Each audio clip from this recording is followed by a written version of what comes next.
નમસ્કાર, આપ જોઈ રહ્યા છો સાબરકાંઠા ન્યૂઝ 24 ચેનલ. હું છું સોયબ સૈયદ.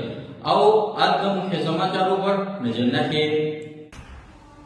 આજરોજ સાબરકાંઠાના હિંમતનગરમાં આવેલ દારુલ અલૂમના કેમ્પસમાં 15 ઓગસ્ટ સ્વતંત્ર દિવસ નિમિત્તે જશ્ને આઝાદીનો પ્રોગ્રામ રાખવામાં આવ્યો હતો, જેમાં પઠણી સુન્ની જમાતના પ્રેસિડેન્ટ યુસુફભાઈ ચાંદીવાળાના હસ્તે ધ્વજવંદન કરવામાં આવ્યો હતો. આ કાર્યક્રમમાં દારુલ અલૂમના તમામ મૌલાના હાજરી આપીને તમામ બાળકોને કમિટીના તમામ સભ્યો હાજર રહ્યા હતા.